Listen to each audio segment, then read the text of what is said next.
Assalamualaikum warahmatullahi wabarakatuh. Nama saya Nurhuda Sakinah binti Muhammad Isa. Nomor metrik saya 0009 2112 0622 002. Saya kini sedang berada di semester 8 dalam bidang Sarjana Muda Pendidikan Awal Kanak-kanak di OUM Cawangan Sandakan. Video ini direkam adalah untuk tugasan 2 subjek HBEC 3603 iaitu Kesusastraan Kanak-kanak 2 Cerita Rakyat Malaysia, di mana kami dikehendaki untuk membentangkan buku cerita pilihan kepada kanak-kanak kecil. Penceritaan merupakan salah satu kaedah pembelajaran yang sangat penting dalam pendidikan awal kanak-kanak. Oleh itu, saya akan membentangkan sebuah buku cerita kanak-kanak yang bertajuk Sang Monyet Termakan Cili, hasil penulisan Zai Hanim Zainal Abidin dan diterbitkan oleh Kota Ilmiah. Cerita ini merupakan sebuah cerita rakyat yang sesuai dibacakan kepada kanak-kanak kerana mengandungi unsur hiburan, pembelajaran dan nilai murni yang boleh diterapkan dalam kehidupan seharian. Bergerak kepada objektif pembelajaran ini. Pada akhir sesi penceritaan, kanak-kanak dapat yang pertama, menyebut watak-watak haiwan yang terdapat dalam cerita. Yang kedua, mengenal beberapa buah-buahan tempatan yang diperkenalkan dalam cerita. Dan yang ketiga, menyatakan nilai-nilai murni yang dapat dipelajari daripada cerita tersebut. Alasan mengapa saya memilih cerita Sang Monyet Termakan Cili ini untuk diceritakan kepada kanak-kanak kecil adalah kerana ia berfungsi sebagai satu medium untuk pendedahan awal terhadap haiwan yang tinggal di hutan seperti monyet, kancil dan kura-kura serta buah-buahan dan tanaman tempatan seperti pisang, manggis dan cili kepada mereka. Selain menambah pengetahuan tentang alam sekitar, cerita ini juga membantu kanak-kanak mengenali pelbagai emosi seperti lapar, kasihan, gembira, tamak dan kesakitan melalui pengalaman watak-watak dalam cerita. Di samping itu, cerita ini menerapkan nilai murni seperti tolong-menolong, empati dan berkongsi rezeki. Akhir sekali, kanak-kanak juga dapat memahami konsep, sebab dan akibat apabila melihat tindakan sang monyet yang tidak mendengar nasihat rakannya, menyebabkan dia mengalami kepedasan selepas memakan cili.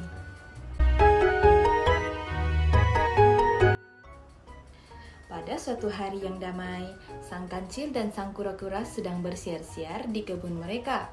Kebun itu sangat indah dan merimbun, dipenuhi dengan pelbagai hasil lumbung alam seperti buah pisang, manggis dan rambutan yang manis lagi ranum. Mereka asyik menikmati ketenangan rimba bersama-sama. Tiba-tiba datang seekor sang monyet yang kelihatan amat lapar dan keletihan. "Tolonglah, aku amat lapar.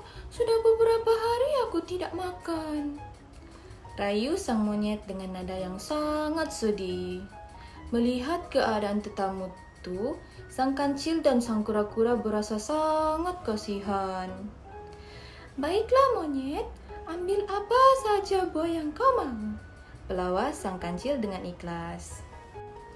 Melihat banyaknya makanan, sang monyet mula berasa tamak. Matanya tiba-tiba tertumpu pada pokok cili yang lebat.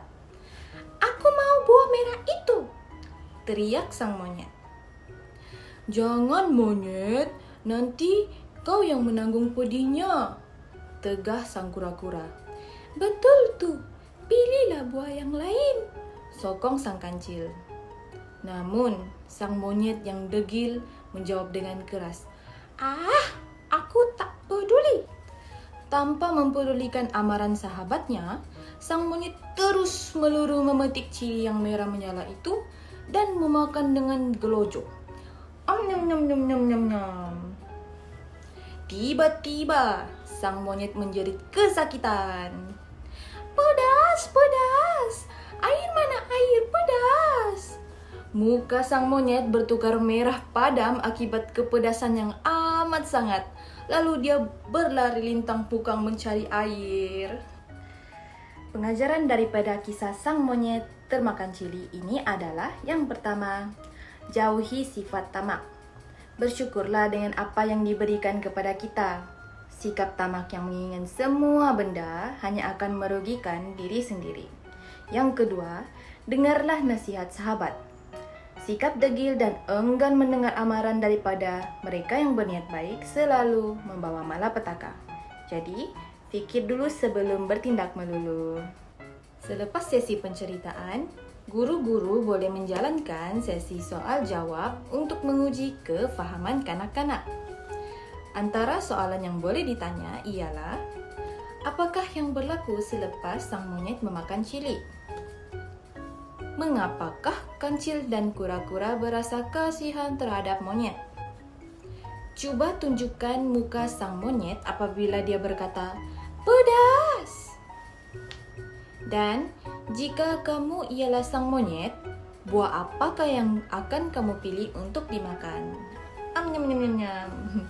Melalui soalan-soalan ini, kanak-kanak dapat berfikir, berinteraksi, dan mengaitkan cerita dengan pengalaman sendiri. Secara keseluruhannya, cerita sang monyet termakan cili ini merupakan bahan penceritaan yang sesuai disampaikan kepada kanak-kanak kecil kerana ia mengandungi pengajaran yang jelas tentang kepentingan mendengar nasihat dan berfikir sebelum bertindak. Selain itu, aktiviti soal jawab dan perbincangan selepas penceritaan menggalakkan pembelajaran secara interaktif sekaligus membantu kanak-kanak meningkatkan kemahiran komunikasi, keyakinan diri, dan pemikiran kritis. Cerita ini juga selaras dengan aspirasi kurikulum prasekolah 2026 ataupun kita panggil KP 2026 yang menekankan pembelajaran bermakna, pembangunan sosial, nilai murni serta penglibatan aktif kanak-kanak dalam proses pembelajaran. Oleh itu, melalui gabungan unsur pendidikan, hiburan, dan nilai moral, cerita ini bukan sahaja menarik minat kanak-kanak, malah menyokong perkembangan mereka secara holistik dari aspek kognitif, bahasa, sosial, dan juga emosi. Itu sahaja daripada saya. Sekian, terima kasih.